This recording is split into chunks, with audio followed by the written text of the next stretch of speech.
Welcome, everybody.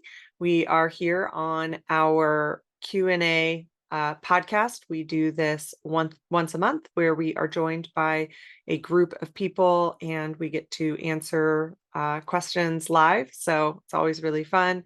And we would love for you to join us if you ever feel called. I'm here with Danny today. Hi, everybody. Good to be here. Yes. And Colleen is still in Japan. She gets back. This is a Wednesday. She gets back this Saturday. So we will be excited to have her back on our Distance Reiki shares and, of course, our Q&A podcasts. I will say that this is the day after the election for those of you that are listening later. So we are going to go into the invocation first off and just bring in Reiki energy into this circle and let it support us in this moment and let us support this circle as well, because as we know, Reiki always helps. So if you are listening while driving or doing something, just let the energy wash over you. Of course, have your wits about you if you are driving.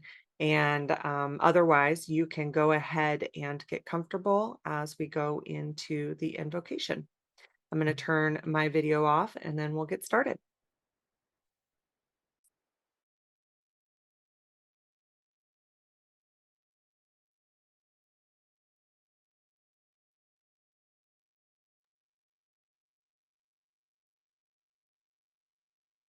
Close your eyes and take some deep breaths. Breathe into your heart space, letting go of the things that you might have to do later or the things that you did before this, and just allow this time to be for you and about you. Take this time to return to your heart space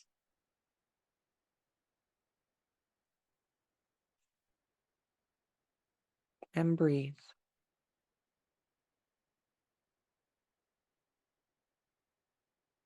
Your energy is feeling scattered.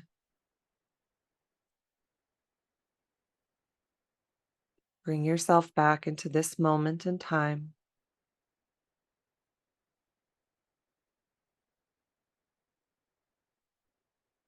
Allow the light of the earth to rise up through you. Roots growing down from the bottoms of your feet deep into the earth.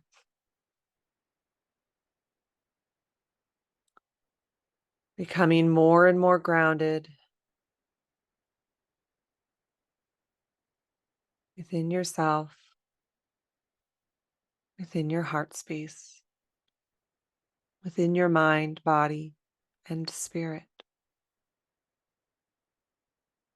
Place your hands comfortably on your body and give yourself Reiki.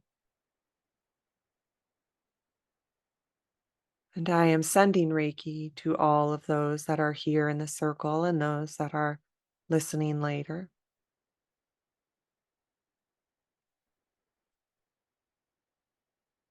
Reiki is an enlightened and infinite source of energy.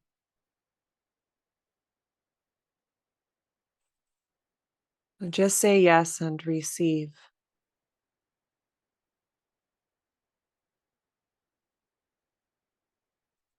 And breathe.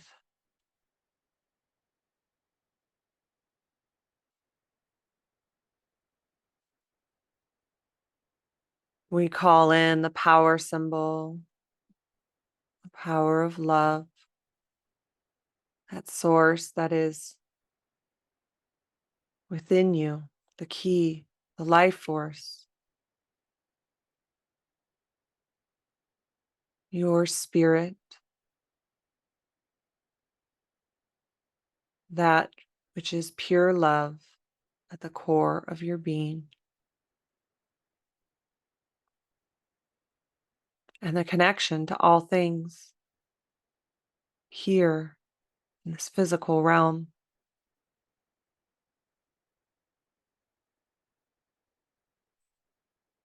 And as you breathe in, you breathe in this life force, this vitality as it fills your body. It fills your breath. It fills your mind and body and spirit, all the way down from the bottoms of your feet to the top of your head. And as this fills your body,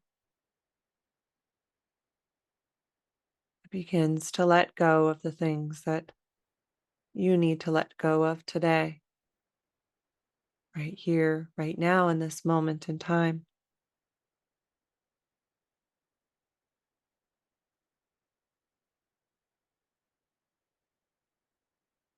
And as you breathe in, we call in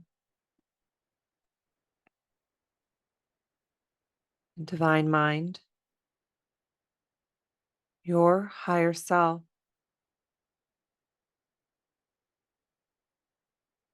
right here, knowing what is best for you in this moment in time, you hearing you, your intuition, your inner truth and inner guidance.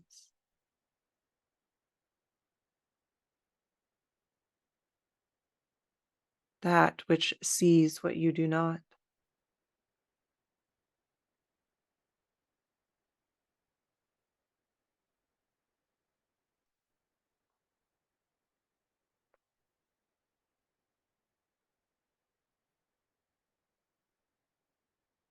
And the mental, emotional symbol, the divine mind, it fills your body and it fills your mind and your brain, your thoughts, your emotions. And you breathe it in. And as you breathe out,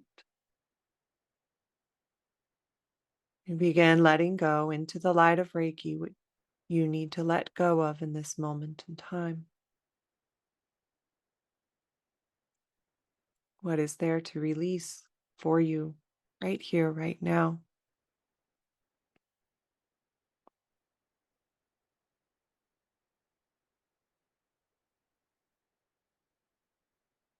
And as you breathe in,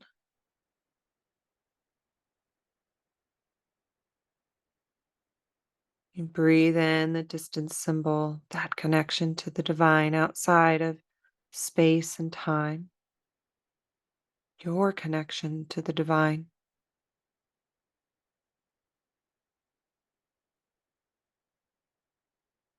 your connection to pure love, the source of consciousness,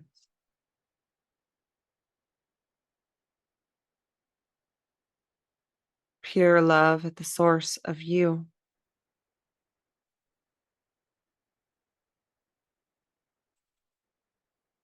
That the divine is right here within.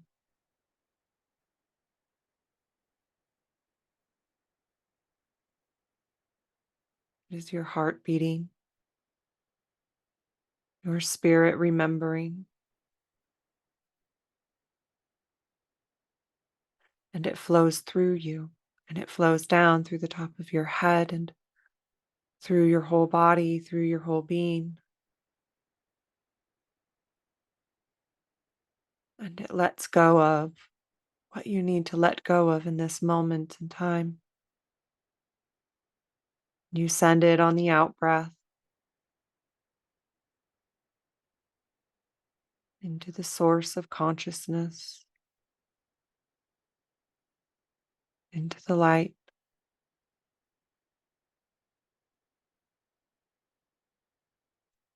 And as you breathe in, it fills you.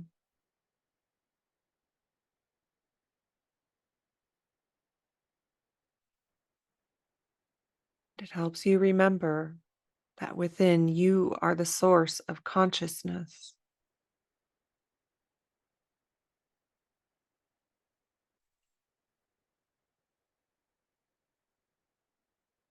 And as you breathe in the light of the earth. your divine self, your inner truth, your human spirit, the light of compassion.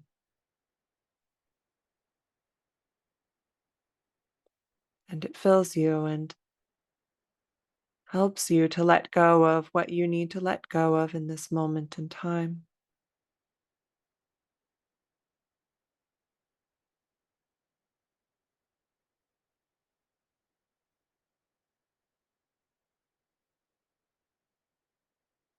It fills the space that you're in, the air around you, the air that you breathe.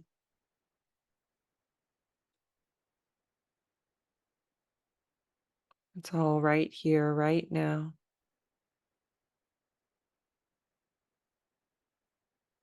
And the enlightened ones are here, and they stand in a circle around you.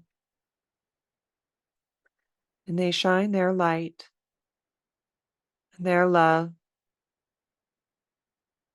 for you, and pure, unconditional love, that source of the love frequency, consciousness. They shine it on you and within you. Open your heart and receive.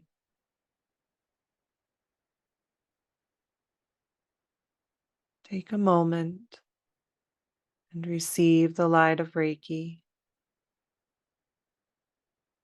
Take a moment to receive the light of the illumined one.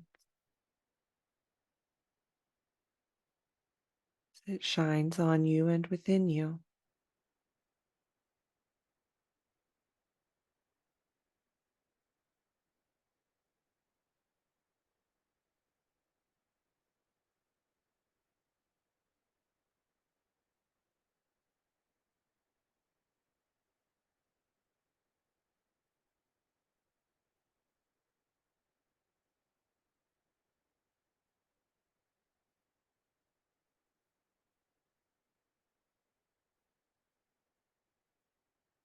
And breathe.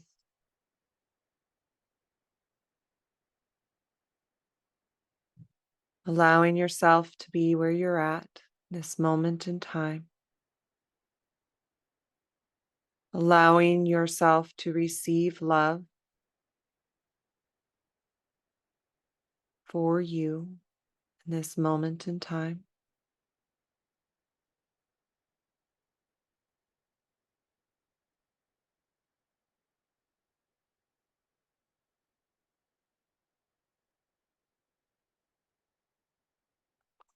And the light of Reiki, the light of the earth, shine into you and flow into each of your chakras, through your soul star above you, through your earth star below you, and into your root chakra, the color of red.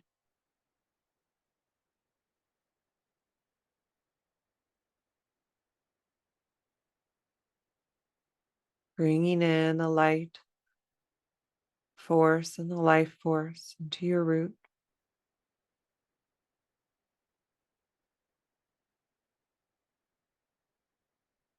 The color of red shines through your whole body, through your whole being.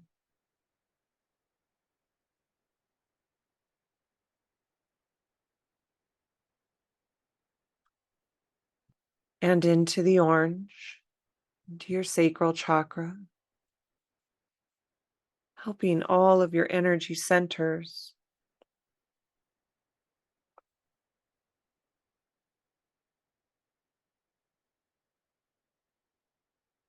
and the color of orange beams through your whole body, your whole being.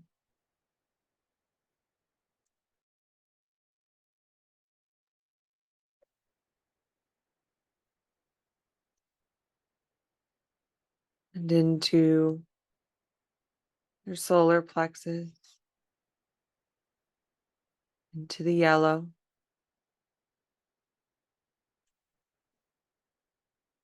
filling and releasing what needs to be released.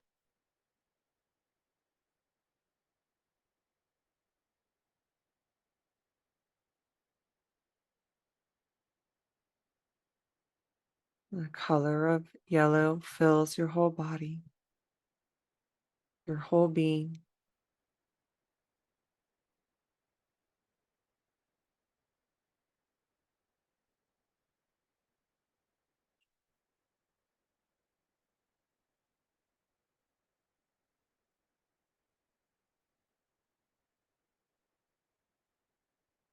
And now the light of Reiki and the light of the earth flow into your heart chakra, the color of green, releasing what's ready to be released here.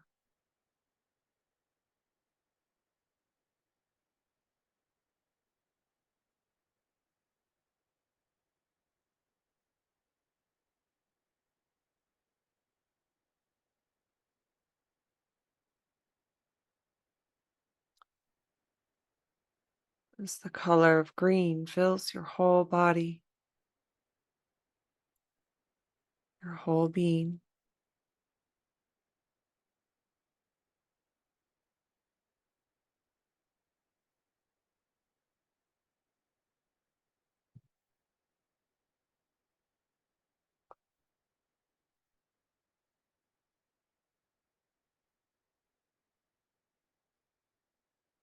And into your throat chakra, the color of blue.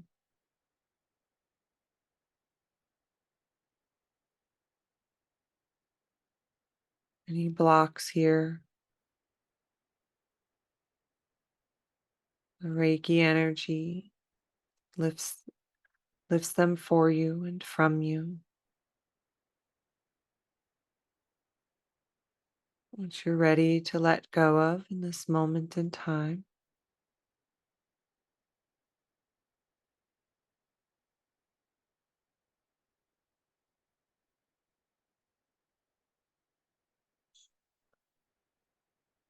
And your throat chakra filling with the color of blue. Your whole body and your whole being filled with the color of blue.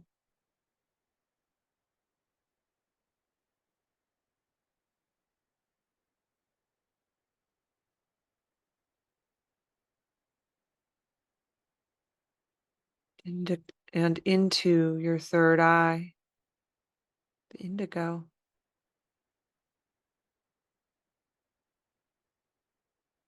Letting go of what needs to be let go of here.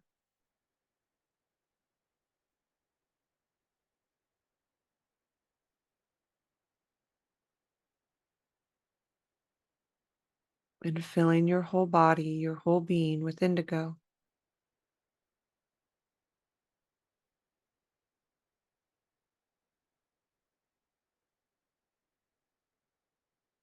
And into the crown.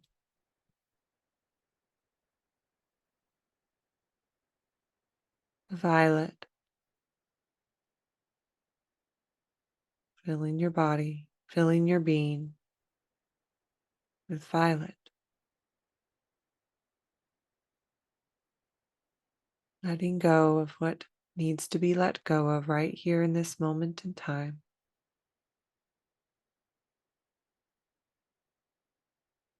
And bringing in what needs to be brought in.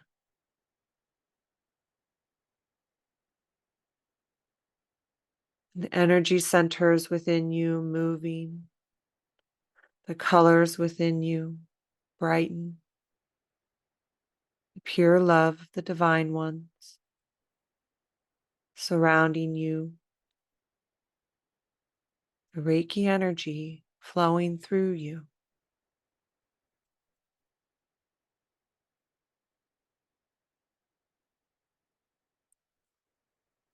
Just for today, I will not anger. Just for today, I will not worry. Just for today, I will be grateful. Just for today, I will be devoted. Just for today, I will be kind and compassionate to myself and to others.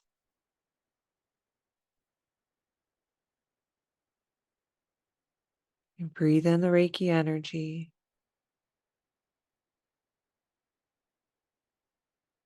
And breathe out.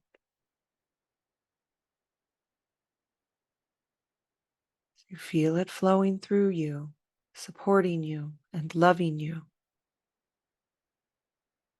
right here in this moment in time.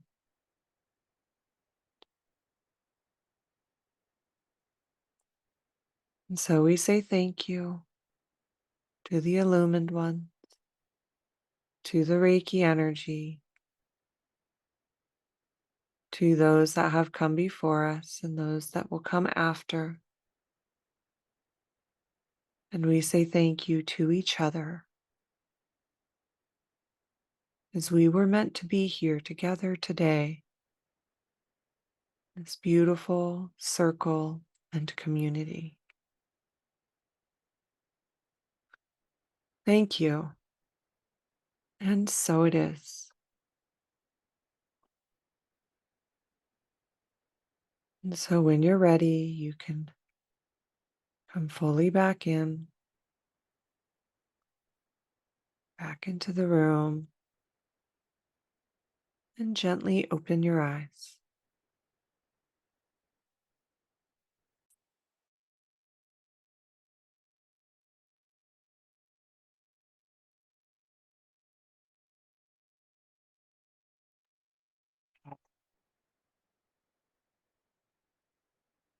Well, thank you, everybody. I know we usually like to give it a little more time, but we are live, so we'll go ahead and try to come back in. For those of you that are here, you can take as much time as you need.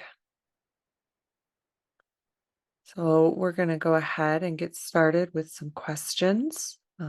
Joe, you're up first. Go ahead. Oh, thanks for putting me on first. I really appreciate it. Okay. Busy today. So, I don't know. My question, I don't know if it's insipid or not, but I was thinking about learning Holy Fire and everything over the WebEx, over the computer. Mhm. And I had a question, and maybe when Colleen is back, she could also just, fill in, but I'm sure you can do very well. Do you have any record of people who double up? In other words, although they've received it on the web, on the WebEx, but they also go and opt for a live ignition as well, to sort of like double up. I'm a boomer, so I like things the old way, you know. So do you know if, first of all, do you think there would be any benefit to doing that? Well, I can't imagine there would be any detraction from it, but and second of all, do you have a record at the ICRT that people are doing that? Yeah. So, yes, to answer your question, absolutely. There's a lot of people that do both, that have done the in person and have done online. Yep, I see Margaret Mary. She's raising her hand there. I would say, yep, Kara. There's a lot of people here that have done it in person and online for a variety of reasons. I think that even if you have the full belief in online Reiki, and it's not just boomers, Joe, there's something nice to be in person with people, to sit in circle, to have the hands-on practice, to have the attunement in person. And then there's a lot of people that also enjoy the online. I would say what we hear the most around that, first of all, it's nice for people who can't travel, but for those of the for those that can, one of the things that we hear very commonly with the online Reiki is that it kind of expanded their belief system around what was possible with Reiki, because there can be such profound experiences, not just in the attunements, but also in the practice when we're practicing with each other, at a distance. And so both have benefits to them, but it is pretty common that people do both in person and online just because they enjoy it and they enjoy all types of the way that Reiki can be practiced. Right.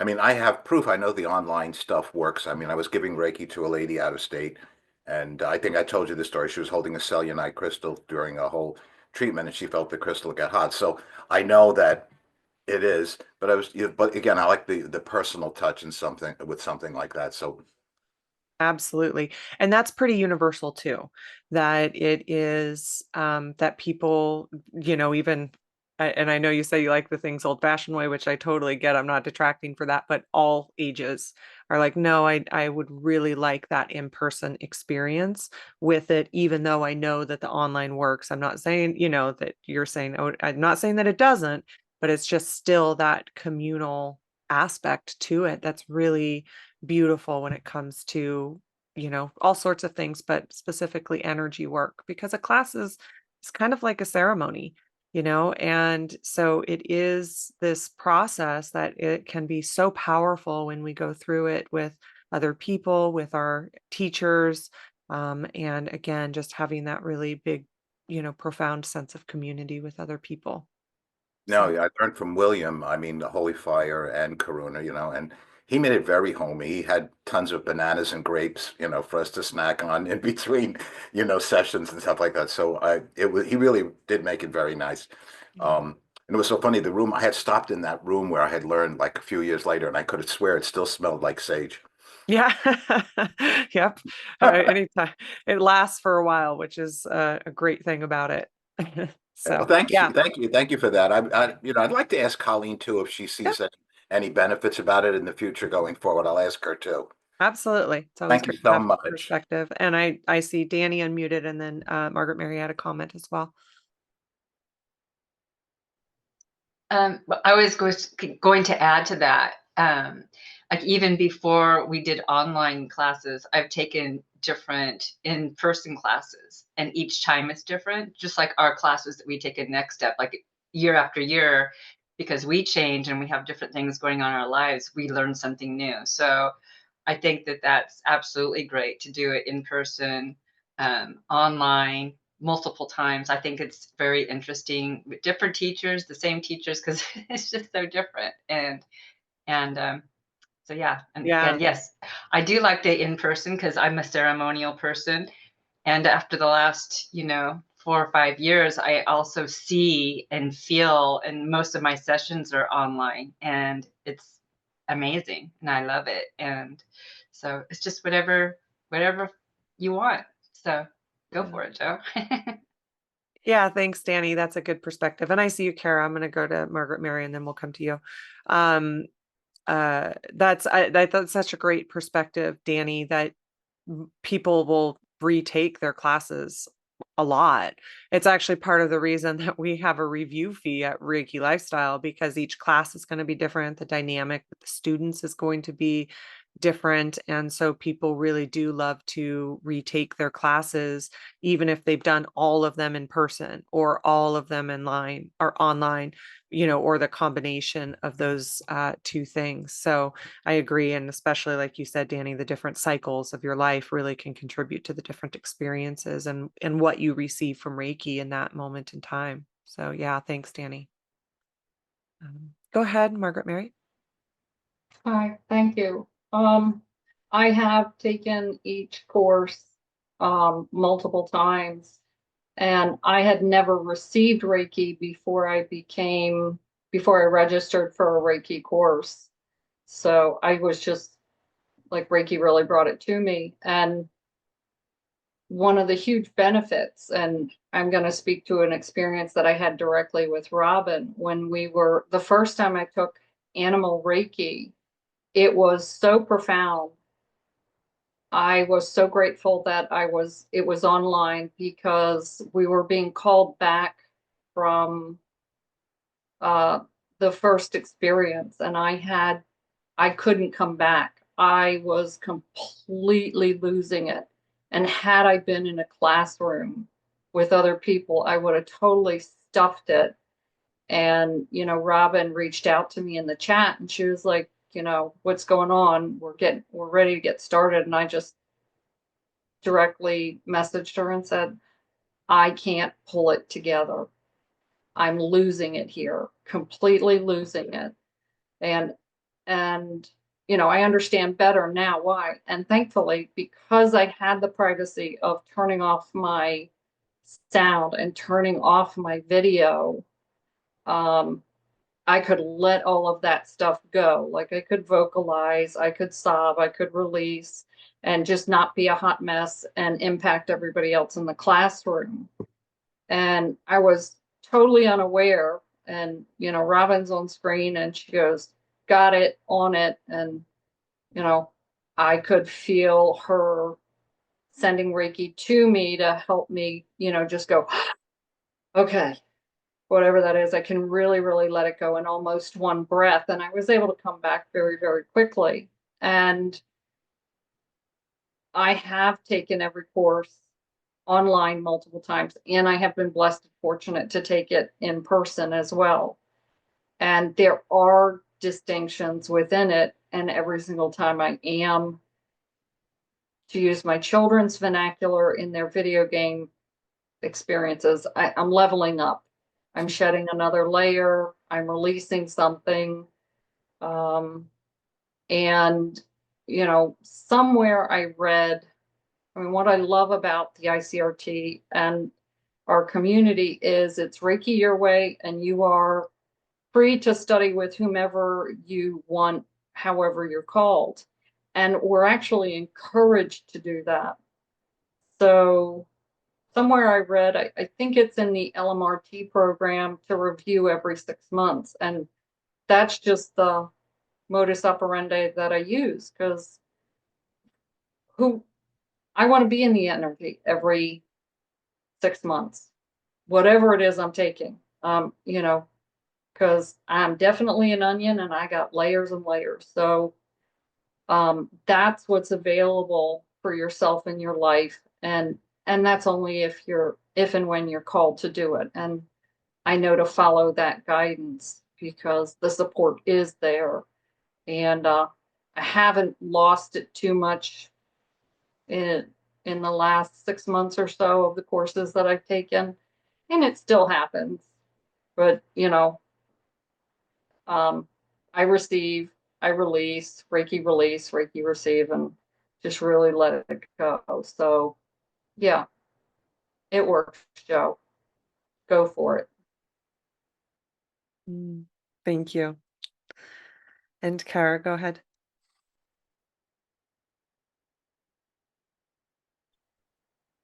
I've taken both in-person and online classes. The group energy when you're in person is really nice, but I've also found that same kind of very strong connection taking them online. And every time I retake a class, I just find that my experiences and the meditations and the input from the other people in the class deepens my connection to Reiki, whichever way I take, online or in person. And I encourage people, take it over, do it again. Like she just said, each time you're a different person. And when I look back at who I was in 2006, when I started this journey, that's such a different person back then. And it's Reiki. And taking classes over and being connected to communities like this. Yeah. Thanks, Kara. So true. Yeah, thinking back to who we were in 2006. Wow. Like, oh, yeah. Or thinking back to who we were before our Reiki journey, like when, yeah. So yeah, thank you. And Julie in the chat said, oh, hold on. William is who I received my Reiki master from in person. He talks about the power of holy fire coming in during COVID. making a way for online attunement / ignition, and that the energy is felt received in that modality, and that Reiki energy is empowered through and by holy fire for the online attunements and ignition. Yeah, with the history of holy fire, it came in originally in 2014, and then I think it was 2018 that Holy Fire 3 came in. And in retrospect, when COVID hit, the big change of the placement style of attunements, or the ignition style of attunements in the master course, um, was at the time, I mean, changing a physical attunement to a guided meditation attunement was quite a bit of a difference, and even, a bit controversial. And so it was a little bit more understood to a deeper level when COVID hit, and the kind of upgrade of the online, and then the world peace started to make a little bit more sense as to why it did it that way. And of course, there's many more reasons than that, just that, there's the placements, and how and why they are the way that they are, and why they came through that way, and really listening to the energy. But Colleen and I were pretty integral when we were, Colleen on the energetic side, and me on the more kind of back end side of that process with the online, and how much it was such a big difference to have the placements and attunements already have that much of an established success through Holy Fire, and what a difference that made for being able to, it shut down in March of 2020, and we had the webinar ready 2 to 3 weeks later. And I know we've talked about that process quite a few times, and so I don't need to continue to go into it, but um, had we not had the attunements like that already, it would have been an entirely different process of that trust around it. And so, yeah, absolutely. But then also doing those same attunements in person, it is such such a powerful experience, regardless of how many times that you've done it. And when you're teaching, and all of that too, you still go through those powerful experiences. And you can teach those classes, excuse me, once a month ish, and you still have powerful experiences in every single class. So I don't think that there is too much that you can do it, honestly. And Krista was saying, I believe my personal obligation of being a Reiki master is to remain always a student.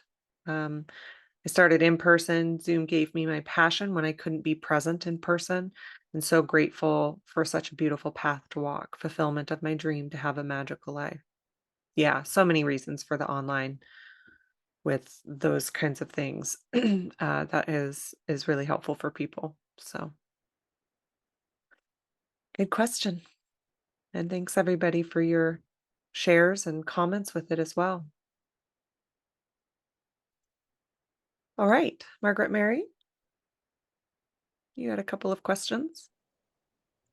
Do you want me to ask them back to back or one at a time? Let's go one at a time. And my first question is the difference between the violet flame and holy fire, or world peace holy fire, as I experience it. Yeah, so this is one of those questions that, and Emma, I feel like we say this, so I don't mean this to be a cop-out, but I will also talk about it from my own perspective.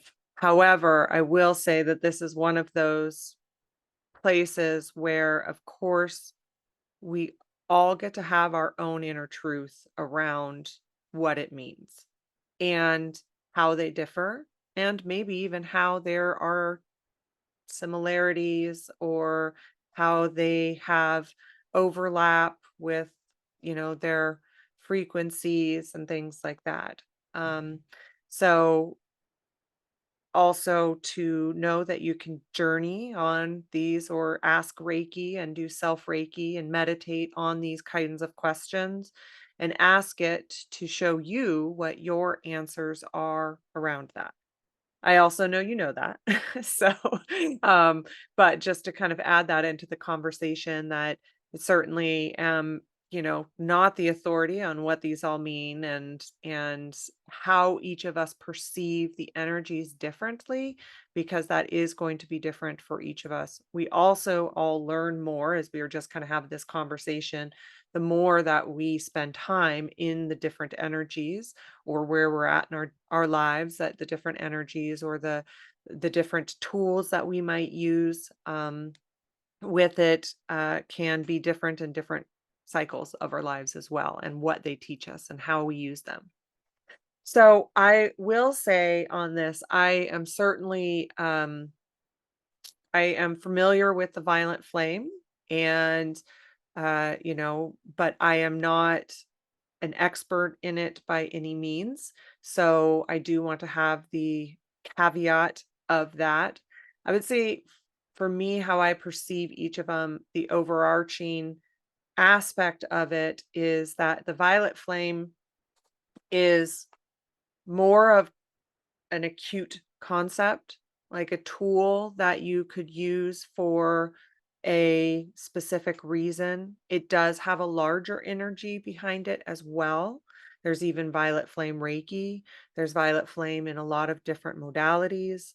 I know it's used in shamanic practices and different types of shamanic practices. People might use violet flame energy, can come to people in all different kinds of ways. So I will say that too. But what I know of the violet flame is that, like, if I were to need a specific tool for a certain thing in a session, I might bring in the violet flame for that specific subject.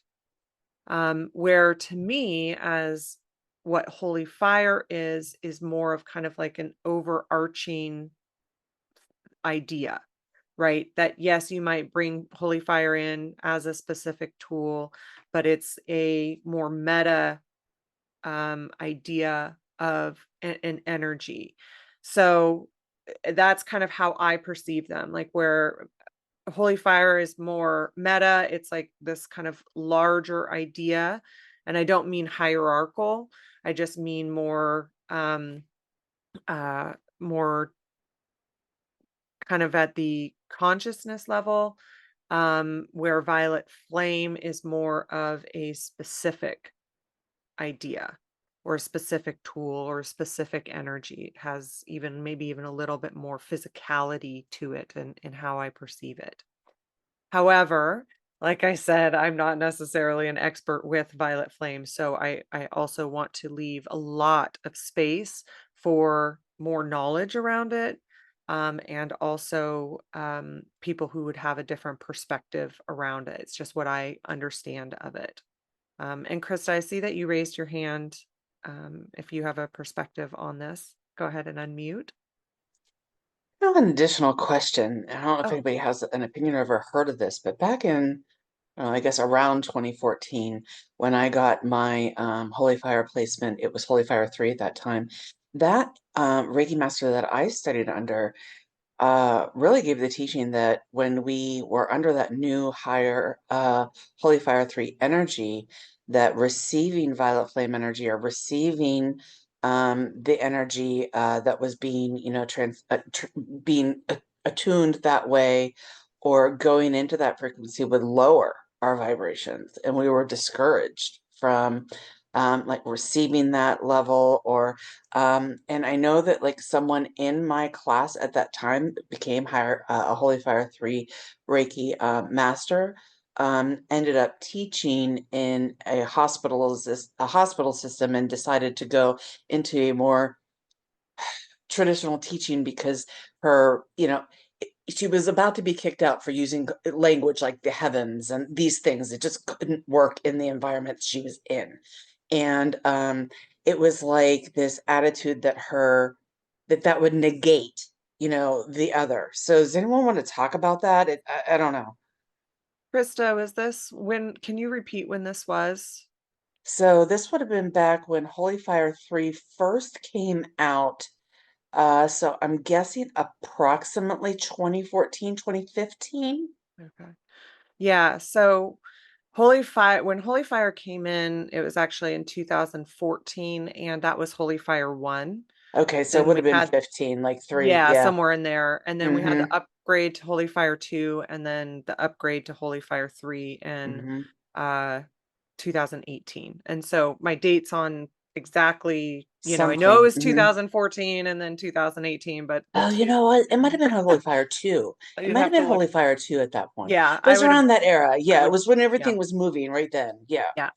So originally with Holy Fire, there was actually kind of some rules in place that sound similar to what you're talking about.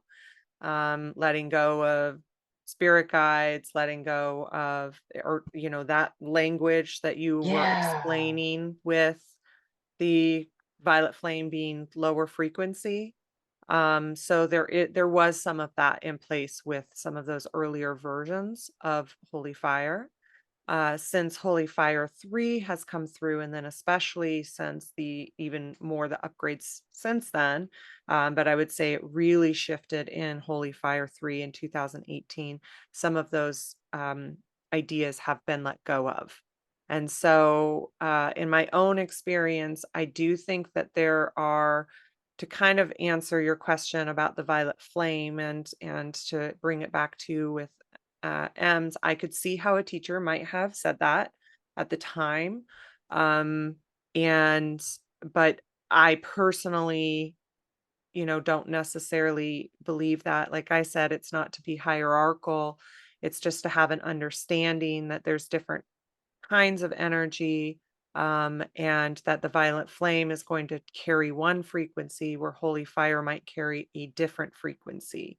So there's many people that work with violet flame, and like I said, there's even violet flame Reiki. And Mhm. um, as we've said a lot, Reiki Your Way, we very much support the different types of energy healing. And I don't really believe in that hierarchical aspect of it, as long as it's from a, love-based concept around it all. It's Yeah, just a thank you for matter of bringing me back. Thank you for the correction because it was 2. It was Holy Fire 2, and my master had gone to Michigan and learned it directly from William at that time. And there was a very specific release of all spirit guides. So I do Mhm. remember that. So there was that transition. Thank you. Yeah. Yeah. And then when Holy Fire 3 came in, that was where that shifted a bit. So kind of now it's a little bit, there's just less, there's more understanding is a good way to say that, and less rules around those kind of very specific things.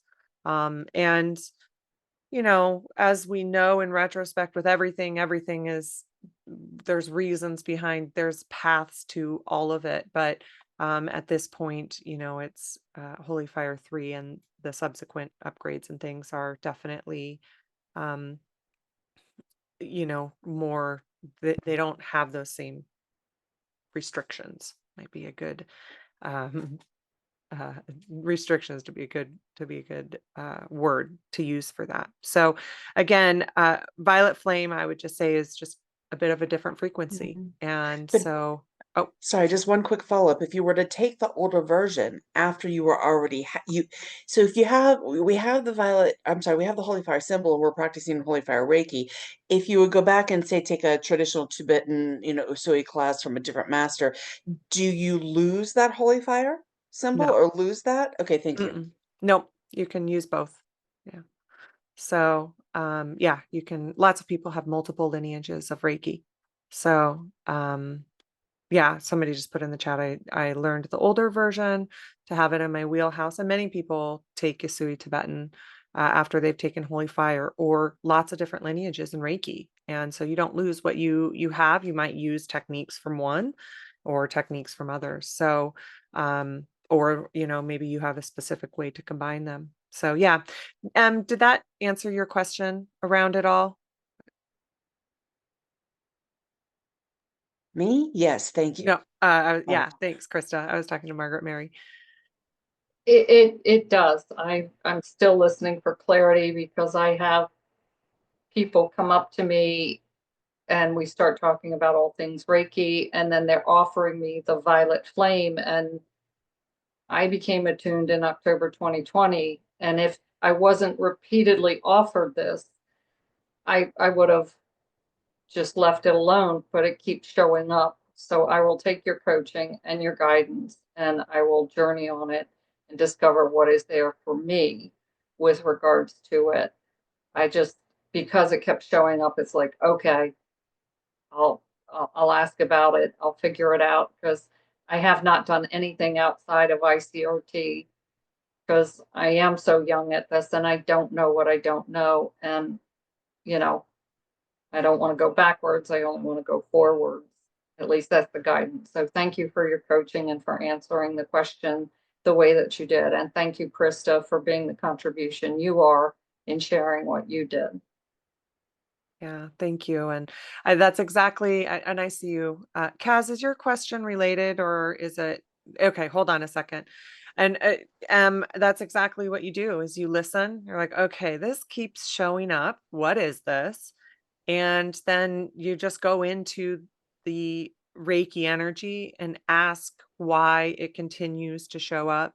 I always feel so trusting in the Reiki energy to allow me to explore these things through Reiki energy. It just gives me that safe, environment to be able to explore anything that might be showing up. Because I just feel like it holds me through all of it, and that I don't necessarily, that I am allowed to, allowed's not the right word, that I can explore it and ask through the Reiki energy. And it will give me that place to be able, that space to be able to do that. So, okay, Kaz, go ahead. Hi, everybody. Hi. I don't remember the date, so forget that. Okay. I received Usui Tibetan Master with Carlos and Anna Gonzalez in Manhattan. Part of the attunement, oh, you know about them, right? Part of the attunement for the master was to use the violet flame. Yeah. It's not, it's very powerful. I have a friend who took the class with me, and I usually text her and say, I need Reiki on my thumb. I get the arthritis in the thumb, and she sends that and you could tell the difference between holy fire and violet, and it's like, whoa. I'm waiting to see the colors come out. But if you know how to use the violet flame, use it. It's a great vehicle, maybe would be the word, Yeah. to send healing, and it's profound. It's really like crazy. But there are books written about the violet flame. Yeah. But you don't need a whole bunch of books for a certain amount of things, because we have the core of Reiki within us, and like M said, listen for it, feel for it. It's there. It's there for us. It's like, we got the Usui, then we got the holy fire, and then this, and it's like in a big jar. It's in our jar. So we can use use it. Figure it out, use it. You won't be disappointed. I promise.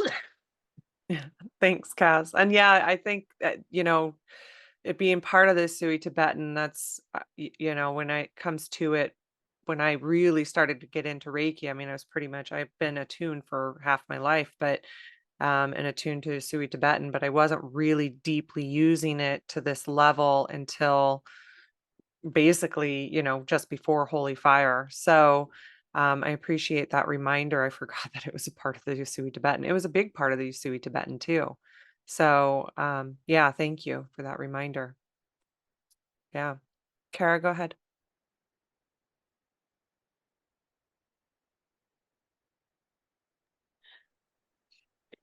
I find that every now and then when I'm doing Reiki, the Tibetan will just show up and I'm like, oh, hello there, old friend. Okay, let's go.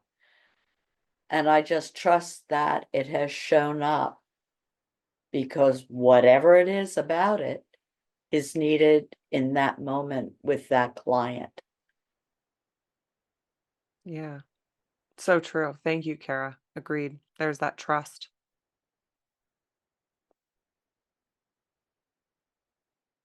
And people that are listening that are like, it's Usui Tibetan. it's Usui Tibetan. This is where we need Colleen, right? uh, I also think that it's like someone mentioned earlier, Reiki your way too. It's like what works for you. Because I've learned both ways, and I hear everything. But it's kind of like, do I take a Karuna class? Because the Karuna symbols really work for me. But someone else might be like, no, I don't need that. I mean, I'm fine without the Karuna symbols. For me, though, I like it. And I like having all different options. And so I think it's just not to make it so difficult and just be like, if it works for you, if you like it, then use it, you know? so true. Yeah, thanks, Danny. All right. Margaret Mary, you have another question too.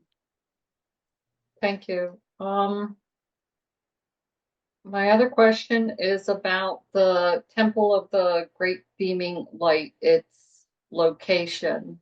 And this stems from, I recently taught Reiki 1 and 2 on 2 different occasions, and the students,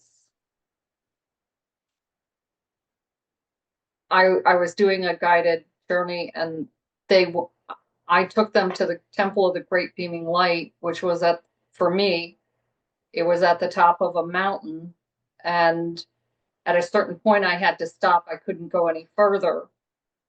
And then I watched them go forward and have their experience and go to the temple. And when they came back, 2 different classes, 2 different students, they came back and they shared exactly what I observed without saying anything. And I was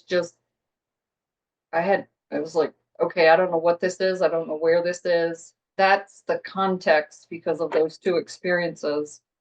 But, it also showed up where in the 12 heavens is this, or the levels of consciousness. So any guidance there will be appreciated.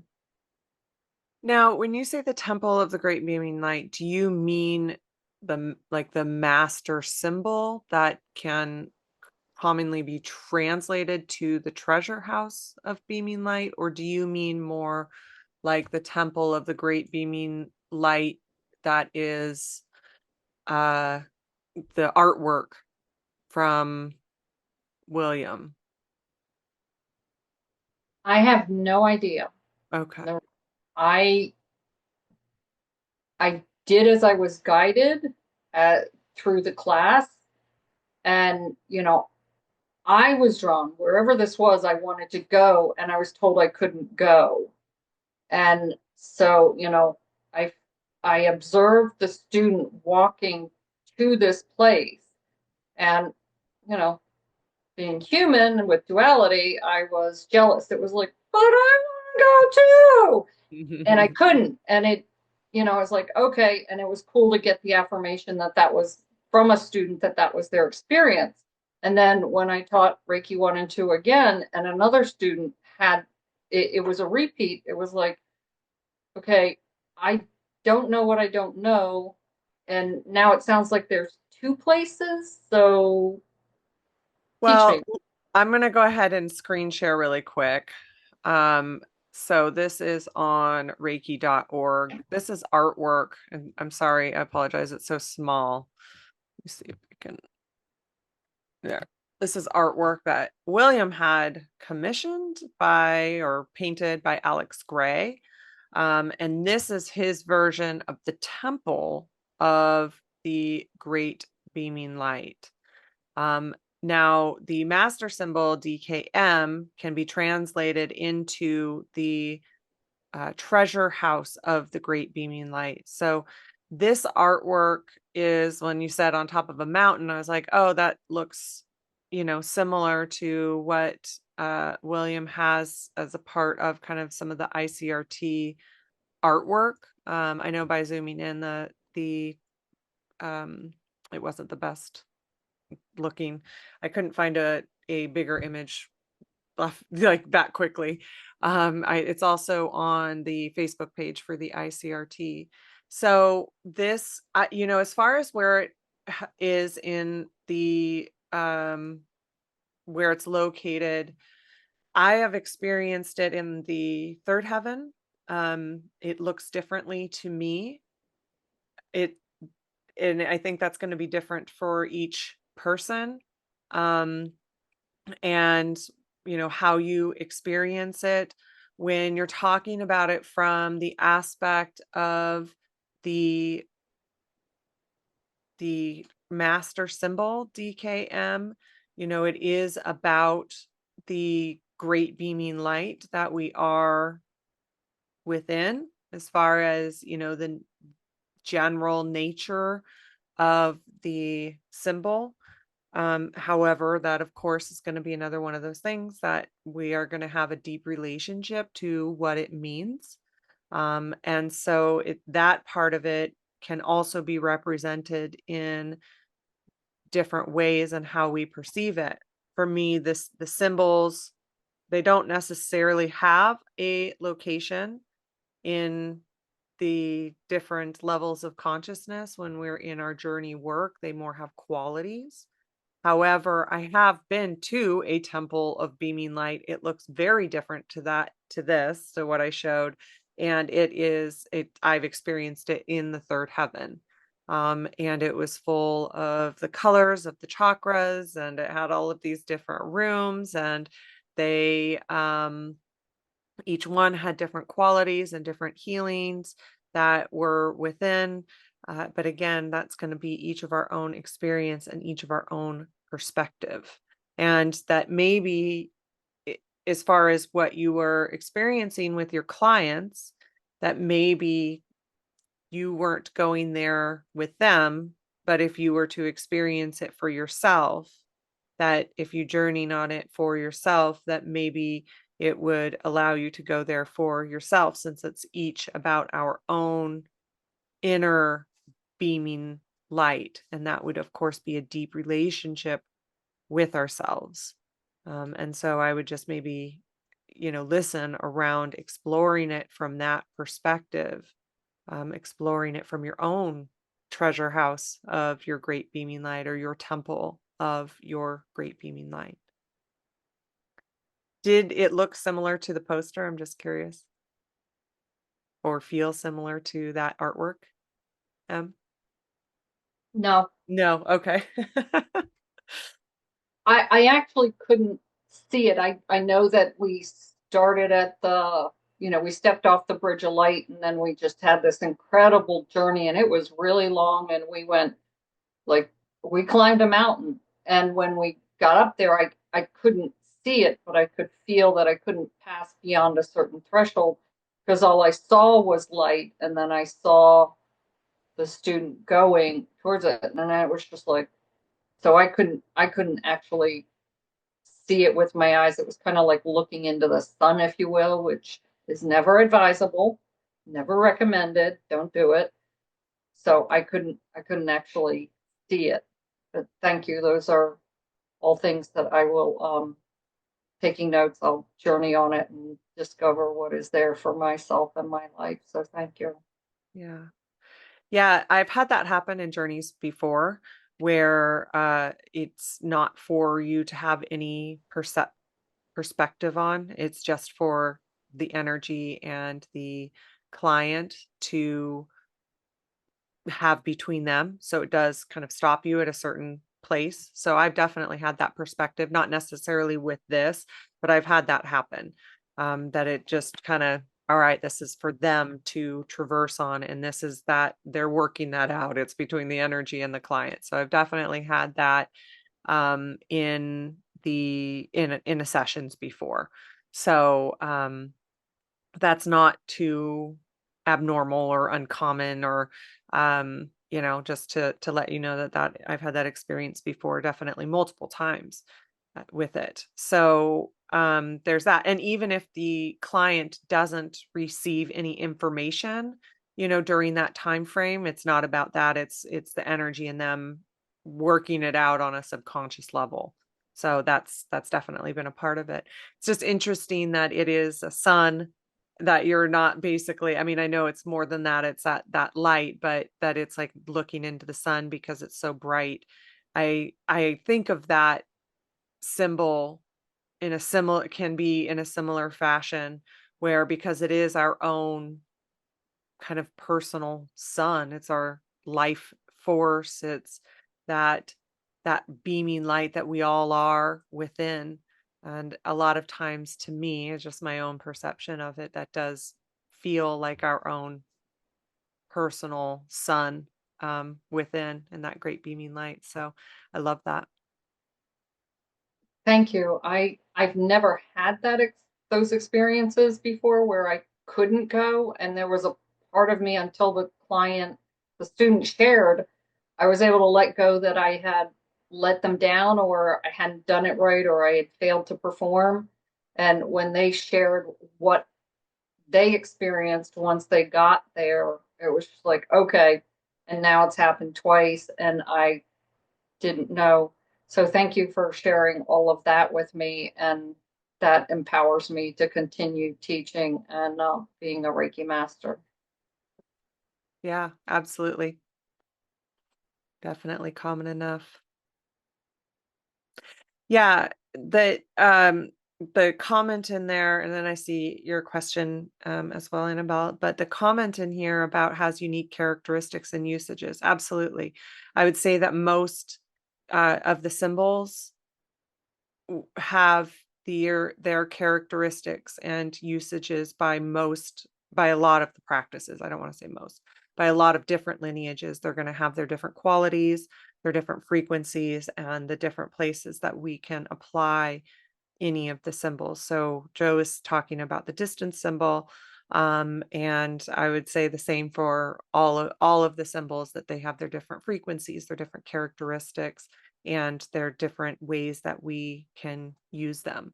So if you think about just even the three basic Usui symbols, the power symbol, and the ways that we can use that, and the frequencies that we can use, that we can feel within that symbol, such as, really kind of empowering ourselves, powering up. It can be a really good symbol for releasing, or um, cord cutting, things like that. Then we have the mental emotional symbol, that is pretty self-explanatory in the different ways that it can be used. And then, of course, the distance symbol, and that's that connection through time and space, but it also has not just distance Reiki as a part of it, it's a connection to source as well. So each of them are going to have, and then we can continue on to all of the different symbols, the holy fire, the Usui master symbol, and then we get into Karuna and their different frequencies and uses and characteristics. So, we have all of these that we talk about, that are commonalities that we find within the symbols. And then we also are going to each have our own relationship and our own understanding of the different symbols. So there's that as well. And I think that was actually in relationship to this question. So I'll read the question too. What are the salient differences between the distance and master symbols, I was taught the distance symbol supersedes the master. So by default, I've utilized the power symbol mostly. I wouldn't say that there's any of them that supersede any of them. I would say that they all have different qualities, as I was just saying. So I apologize that I read those kind of out of order. I was thinking that you were relating this to our conversation with M. So I wouldn't say any of them supersede any of them. Even though it's one that we learn in the master symbol, I wouldn't say that that supersedes the Usui, the first three Usui symbols. That they just do. They have different functions, different qualities, different ways that we might use them. So, for example, with the distance symbol, if I were to be in a distance session, for example, and the way that many people practice, I'm kind of using all of the symbols all of the time. That people will use the distance symbol to send the other symbols and also the distance symbol to their client, that is through the distance Reiki session. So actually, if you're in a distance Reiki session, you're activating the distance symbol and you're using that in combination with the other symbols that you are using. So if you're using the power symbol, you're using the mental emotional symbol. I will say that there is a lot of teaching around the symbols. There's entire books written on the kanji of the symbols. And so the understanding of them between the lineages, the understanding of them can be different between the lineages. Some only use the 3 or 4 symbols, the Usui symbol. So, and I know this is even more continued outside of your question. So some lineages only use the 4 symbols. So the power, the mental, emotional, the distance, and then the master symbol. And then other lineages have a lot of symbols. We in Holy Fire have quite a few symbols because we have the Holy Fire master symbol. Then we have the Karuna symbols. There's 8 in there. Then we have the animal Reiki symbol. So there can be a lot of symbols that can be used. And in my sessions, for example, I have all of my symbols activated. So in my invocation, and in my preparations, I'm going to activate all the symbols within me. Sometimes the unique symbol will come out for a unique thing within that Reiki session.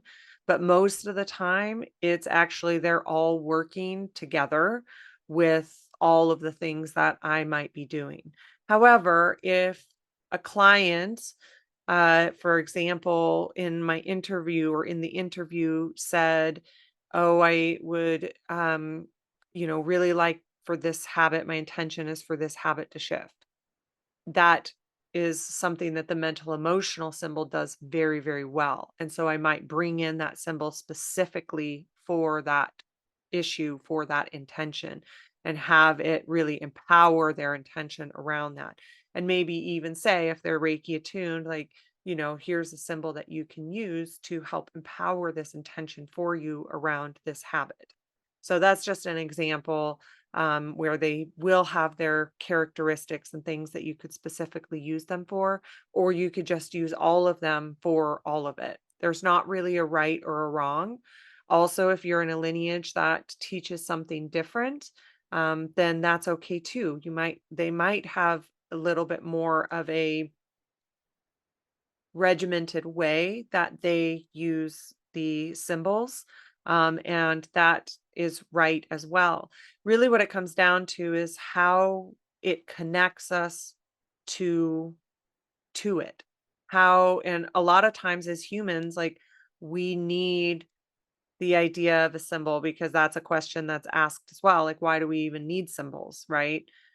Because a lot of times as humans, we need that kind of ritualistic aspect to connect us with it, to connect us to the energy, to connect us to the frequencies, and, kind of a human condition around it, with it all. So, You know, I don't know really how to explain that. That's my own understanding of it. We might all have different understandings around why and how that all works. And so there is that part of it as well. And like I said, different lineages might have different aspects to it. So there's so much to learn on the symbols. There's a lot of information out there, which is really a kind of a neat thing too. If you're into that, also you can just have the symbols teach you. That's the other place, is just activate it. And I know in classes, many times that we will, you know, have a person, once they're tuned to the symbols, activate the power symbol. Now activate the mental emotional symbol. And you're spending time with each symbol just so that you might even feel a difference in their frequencies. Other people might be like, oh, I didn't feel any difference, but I did feel the difference between Reiki on and Reiki off. And then, you know, we'll also have them do the distance symbol as well. And so there is that aspect where you can just spend time. And a lot of people do that. They'll just spend even months working with one symbol. Not to say that the others aren't there too, but they're just spending months getting to know that symbol, really spending time in that energy. And so you can do that also. So there's a lot of it. Francina wrote a book. I think it's called The Way of Reiki. Is that the one? Does anybody have that off the top of their head? And that, I think that's what it's called. And that is all about the symbols and breaking down the kanji, and lots of really fascinating information in there too. So if you have an interest in reading more about them from a very detailed perspective, there's information out there also on that. We did have them on the podcast where we talked about that book. It's just I don't have it pulled up on the off of the top of my head, but it's really a good one as well. So, and then an additional question to this: has anyone else had one symbol show up in one hand and a different symbol on the other? And a couple of people gave a thumbs up on that, so I'm assuming that that's a yes, that they have. Yeah. So I would say that that's a relatively common experience, Krista. And also the first thing that kind of comes to mind with that is the, you know, giving and receiving hand. And that generally, I don't know if it's dominant or non-dominant, but I think generally the left is considered like the receiving and the right is considered the giving. And so maybe there's an aspect to that. I could have that backwards. I apologize if I do. So there's that. There's those kinds of things that can be a part of it also, and a couple more thumbs up too. So I think that that is definitely something that enough people have experienced for sure. So, oh, Danny, said the distance symbol focuses on bridging space and time for remote healing. Hold on. Healing, while the master symbol is about amplifying spiritual connection and empowerment in Reiki practice. I don't know if you want to talk a little bit more about that, Danny. Yeah, it's kind of going back to our earlier discussions too, of taking different classes in different ways. And so I learned the Usui master symbol before I learned in Holy Fire or Karuna. And so for me, that amplifies, it's kind of like the power symbol, and now Holy Fire, but it amplifies my other symbols or intentions for me, because that's when I learned a zillion years ago, that it just resonates with me. And so I feel it's different than the distance symbol. I feel like it has its own little energy, and I love it that way. And that's my way, and that's how I remember it. And so it's just what feels comfortable. And so that's what I was saying. It's like, for me, they're kind of different because I like having different energies to work with. And so for me, the master symbol, the Usui master symbol, is its own special bridge of light, not bridge of light, but brightness. And anyway, that's what I was saying. That's my difference. And so again, it's very personal, going back to Reiki your way and whatever works. Yeah, thanks, Danny. Agreed. I feel the difference in each of them as well. So I have them all activated when I'm doing sessions, but I definitely feel like the difference in them And then like thinking of the difference between holy fire and the Usui master symbol, and then the tree of life symbol. Like, yeah, the holy cow, that's definitely difference in all of them for sure, and in the energies and frequencies that they carry. So good discussion, good question. All right. And Krista said maybe usually when giving a session, going back to the one symbol showing up in one hand. Yeah, I think it's probably just, maybe what the client needs. So it's, I don't think it's an uncommon thing to have happen. If you're working on a knee and a hip, might have a good place, or a heart and the abdomen, that might be a good place for different symbols to show up. So yeah. Right. Are there any other questions that are here in the group that we have?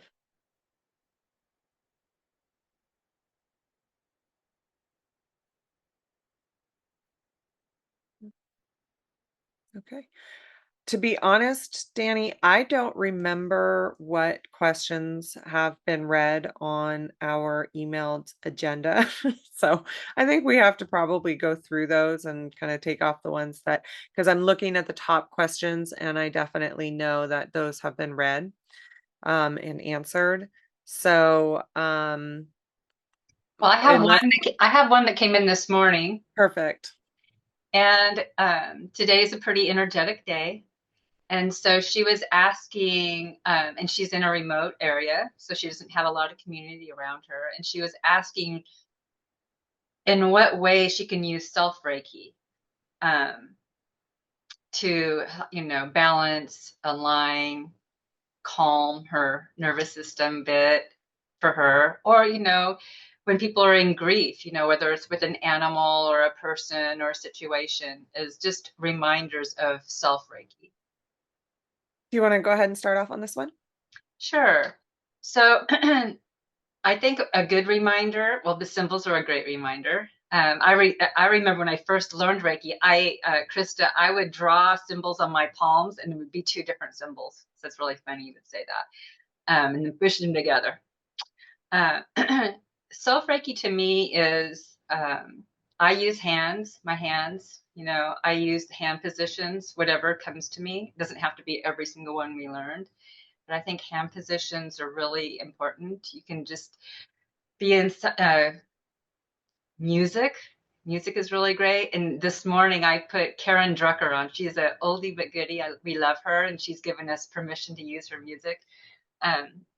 She has some really great songs. And so I turned that on this morning, and it just kind of opened my heart and allowed Reiki. And so for me, hand positions, music, journaling, talking to another Reiki person, coming to places like this and being in connection. I feel so much lighter just being with you all this morning, and those listening later. I just feel like I'm in community now. And so to me, that is Self-Reiki, because no one's doing it for me. I'm choosing to be here today. So those are a few things. Yeah, thanks, Danny. And we did talk about this yesterday too, which the recording would have been posted on Thursday. So in our distance Reiki share from Thursday, November 5th. So it would be posted on Thursday, November 7th. We talked about this yesterday, and all of the different tools and techniques that you can use in Self-Reiki, or as Danny said, different things outside of Self-Reiki. I love the music idea as well, and community and all of those things. So we talked about that for a good amount of time. I just want to reference back to that, so that because it's so like directly your question as well. So there is that too. And I agree with what Danny said. It was interesting because I was really listening around that this morning and being in circle with everybody. The energy is very heightened today. And I know by the time this is published, it will maybe be a little less so. It will be on a Monday, and today is Wednesday. So the energy is very, very heightened today. And I was really listening around the meditation, because the meditations are channeled, and this one was very channeled, and kind of what really wants to come through around it. And Danny had also said this too when we were chatting about it, and the 5 precepts really came through. And I was like, that's so interesting, because I use the 5 precepts in so many different circumstances. But I did also kind of ask the question of, one of the things that I always, and we also always want to really make sure of, and as we have over the last 4 years with everything that we've gone through in the world and all of that kind of thing, that we are also not bypassing how people are feeling. And so I was like, if we go into the precepts in the meditation, is that giving people space to feel how they are feeling. And the vision that really came through with it was that Usui sensei was, I know that there's precepts that those maybe have been drawn from a historical basis, but that Usui really utilized the precepts, and they were, a mantra, and they were to be said every morning and every evening, and that they were the cure to all diseases. Um, and it showed him in the Great Kanto earthquake. And the Great Kanto earthquake, 100 to 150,000 people died. And he had used Reiki and attuned Reiki in a very, very big way during the Great Kanto earthquake. And so it showed that the precepts being used during that time, Reiki energy being used during that time, can support us in all of the different ways and all of the different things that we may be going through in that day and in that time period. And obviously, a situation like that has a greater impact than just a day. That is a really long time period to recover from that kind of event. And so he just kind of came through. It was actually even just him bringing in that stillness and that really big and deep listening around it, and really going into those precepts and bringing in that grounded energy that throughout time, throughout the things that we go through as humans. And it was showing like the sunrise and the sunset, that we have those. Then it was just the most extraordinary sunrise this morning. It was so beautiful here. And it showed this sunrise and sunset, and those precepts being kind of outside of time as well, outside of these cycles that we experience as humans, and the different things that we do have to go through on a personal level, but also that we go through in a larger level as well, and how they helped through COVID or the pandemic, and how they can help through the different times. And that's really what mantras are, right? Is they are a beacon to bring ourselves back into that space, and to bring us back into our bodies and feel into that grounded space. And so I just thought that that was another thing that was really, really interesting around it. And another thing that we can use in our self Reiki when things are very heightened in not just the landscape that we're around, but also our own personal lives. We all go through really challenging things in our own personal lives, and sometimes those things can feel very hard to connect into. Just for today, I'm not going to be angry or worried.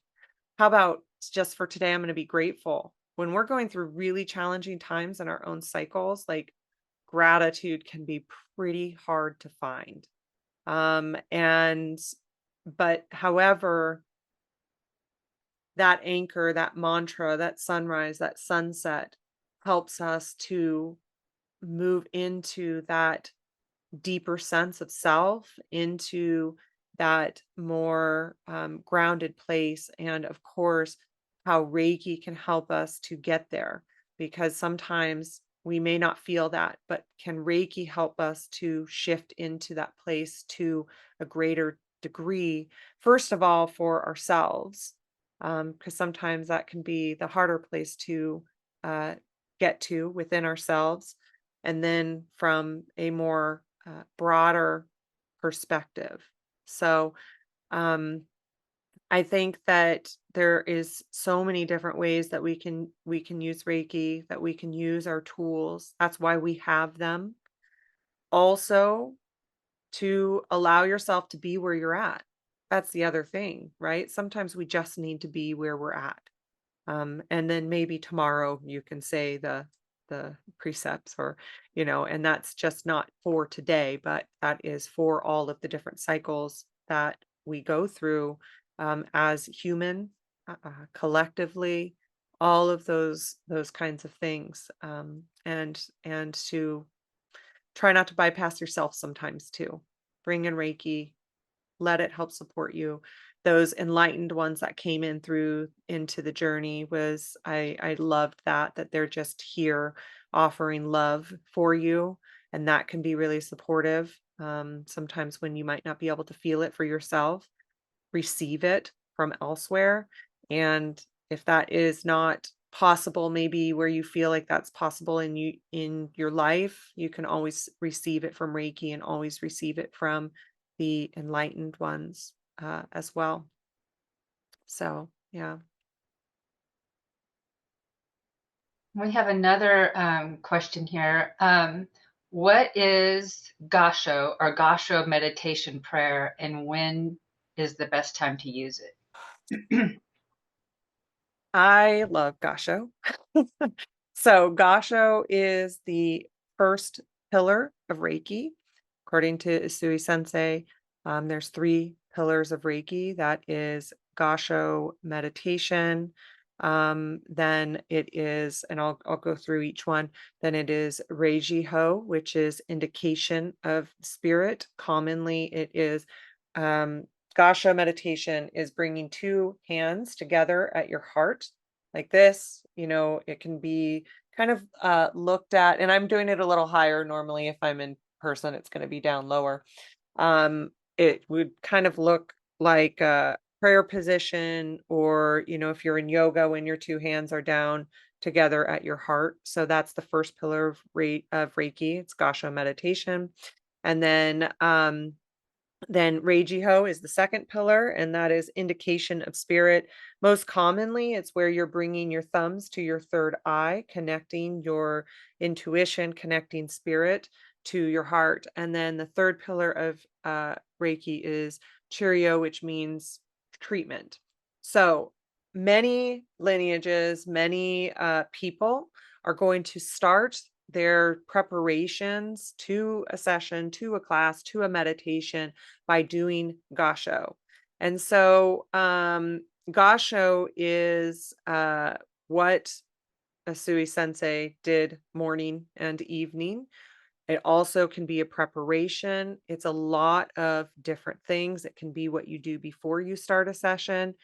And so you start in Gassho. We'll do that many times before our Self-Reiki or our meditations, where you place your hands in Gassho, you activate the symbols between your hands.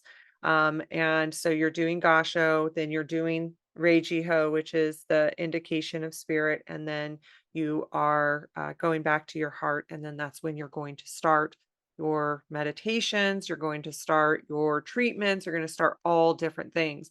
It's pretty universal. So how it's, said within the like manuals and things like that, is that it's Gassho is the 2 hands coming together at your heart. Gassho meditation is the expansion of that, where you're going into meditation with your hands at your heart. Reiji Ho, now this is the most common one, where indication of spirit, but it's not what everybody does as their indication of spirit. That is just the idea that we are connecting kind of all parts of us within the Reiki energy and to it. And then again, the Cheerio is the third pillar, which is the treatment. Did that explain it? I feel like I kind of skipped around a bit. Sorry. That was good. There's not another question here in our group. Let me go to our Okay. list.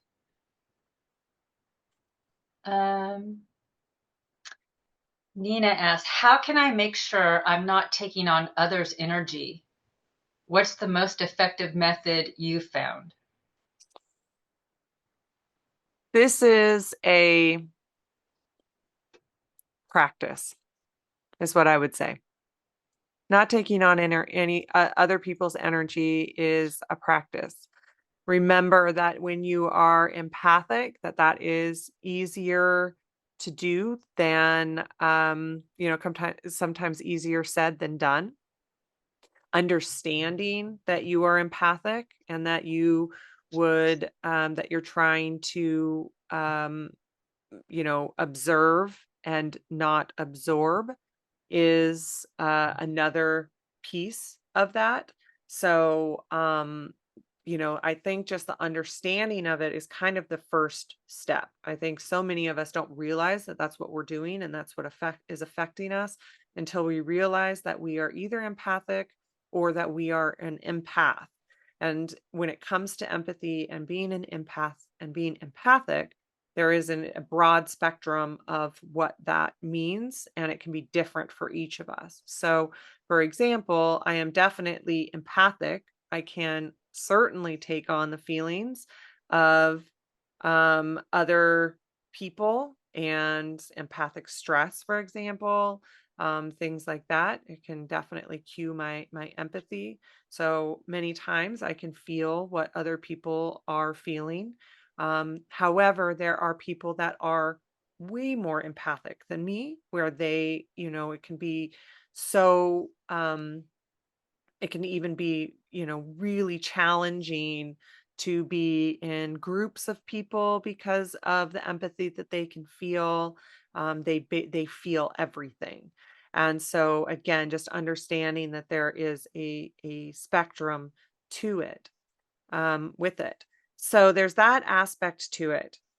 Um, and Reiki can help. So putting a Reiki bubble around you to help from that energy, kind of, it either can filter through or the Reiki energy can kind of keep that empathic, those empathic feelings, keep the feelings of others outside of your own auric field, outside of your sphere, things like that. So, first of all, putting Reiki around you is super helpful. And doing that maybe every day or doing that when you're going into like the grocery store, certainly doing that before sessions. Also, you can use spirit guides. So, a lot of people use either like a power animal or a spirit guide for this, or like an angel. Those are pretty common.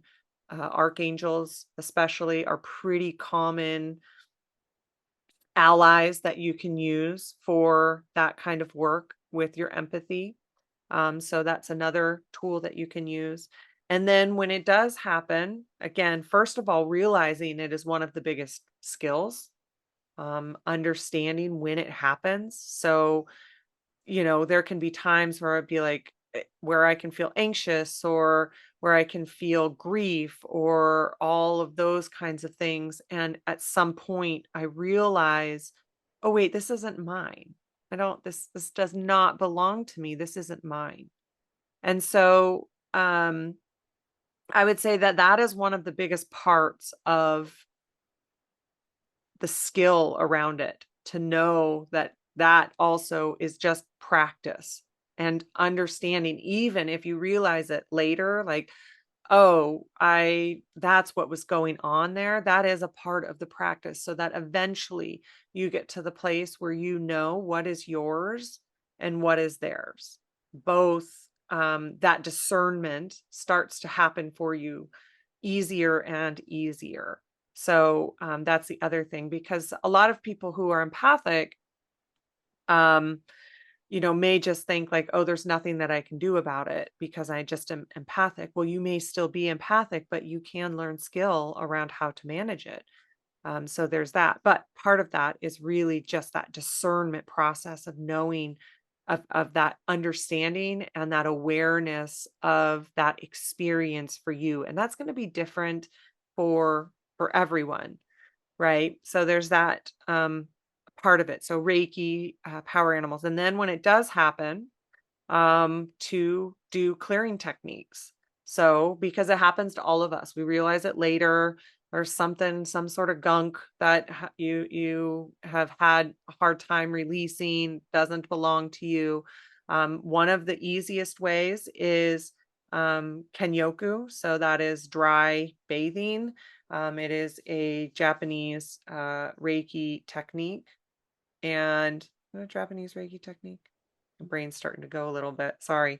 It's Japanese Reiki technique, which is dry bathing. And that is, if you're familiar, like with the Reiki 1 and 2 or the Japanese Reiki techniques, that is, clearing the energy from you, starting from your left shoulder down to your right hip, and then right shoulder, left hip, and you do it 3 times. And then you're going to do your arms, where you're sweeping the energy off of your arms, and you're doing that 3 times as well. It's a very quick and easy way to clear energy from you. Ooh, I just felt that. That felt good, actually. I didn't realize.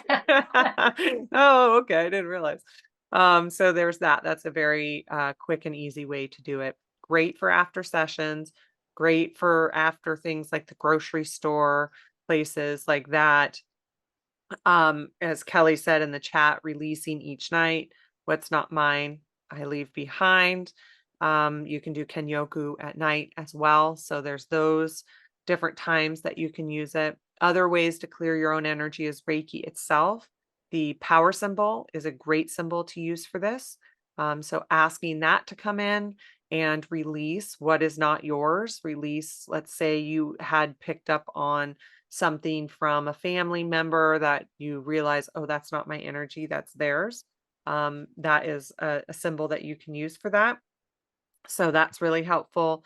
And then different kinds of clearing, like smoke clearing, things like that. So sage is a common one, but there's different kinds of smoke clearing with that, or different kinds of clearing in general. Crystals, that's another thing that you can use. Maybe you can keep some protecting crystals in your pocket, such as tourmaline or black kyanite, smoky quartz, things like those kinds of tools as well. So I would say the biggest thing to know is you can always use Reiki. You can use the extra oils. Yeah, thanks, Kelly. You can use the extra tools that are available to us for it. And then also really just that practice, that experience, and that skill that comes with both of those things, practice and experience.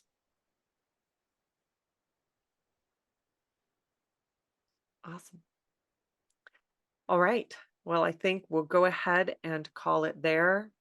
Thank you so much, everybody. Always so blessed to be in this community. For those that are here with us live and those that are listening later, we certainly are grateful for being able to be in community with each other.